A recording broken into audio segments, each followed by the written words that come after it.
Hello guys, তোমরা সবাই কেমন আছো? আশা করি তোমরা সবাই খুব ভালোই আছো। আর আমিও অনেক ভালো আছি। চলে এলাম তোমাদের সাথে আবার নতুন একটি ভিডিও নিয়ে। এটা ছিল আমার বোনের বিয়ে, আর সেদিনের সকালে ছিল তার গায়ে হলুদের ফটোশ্যুট। আমরাও কিছু কিছু পোজ দিয়ে ফটো তুলছিলাম সবাই মিলে। তারপর তো এখানে গ্রুপ ফটো হলো, সব বোনেরা আছে। তারপর একটু পোজ দিয়েও নিচ্ছিলাম, যেন শুভ দৃষ্টি হচ্ছিল। তারপর তো চলে এলো আমার বোনের বর মশাই। দেখতেই পাচ্ছ তোমরা বোনের বরকে পালকিতে কেমন দোলাচ্ছে।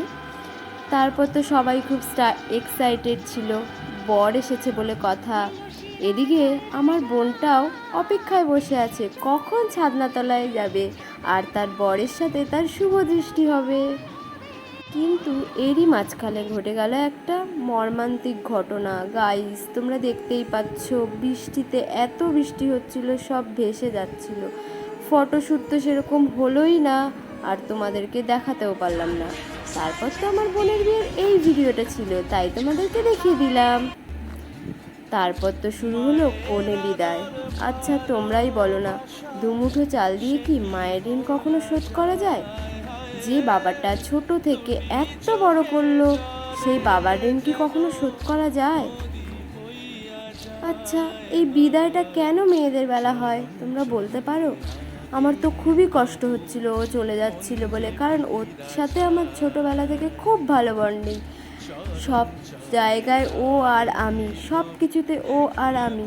আমার তো ভীষণ কষ্ট হচ্ছিল, কিন্তু কিছু করার নেই, এটাই তো নিয়ম, মেয়েদেরকে তো যেতেই হবে। এক বাড়িতে জন্ম হয়ে পরের বাড়ি যেতে হয়, এটাই তো মেয়েদেরকে মানিয়ে নিয়ে চলতে হয়। দেখতেই পাচ্ছ কাকিমা খুব কাঁদছিল, কাকিমাকে একদম সামলানো যাচ্ছিল না, বোনও কাঁদছিল, সবাই খুবই ইমোশনাল হয়ে পড়েছিল। তোমরা সেটা দেখতেই পাচ্ছ ভিডিওর মধ্যে। কিন্তু ফাইনালি যেতেই তো হবে। তারপর তো ওকে পালকিতে তুলেই নিল, পালকিতে ওকে খুব নাচাচ্ছিল। পালকিতে যেন বউটা চলেই গেল। সত্যি আমার বোনটা চলেই গেল গাইস। পালকিতে ওঠার বর নিয়ে চলে গেল ওকে। তারপর তো শুরু হলো রিসেপশনের ফটো। এই ফটো কিছু কিছু ছিল, বেশি কিছু নেই, তাই তোমাদের সাথে শেয়ার করলাম। আশা করি তোমাদের ভিডিওটা খুব ভালো লাগবে। দেখা হবে তোমাদের সাথে আবারও নেক্সট ব্লগে। ততক্ষণে তোমরা সবাই ভালো থেকো, সুস্থ থেকো। সাবস্ক্রাইব করতে ভুলো না কিন্তু। টাটা।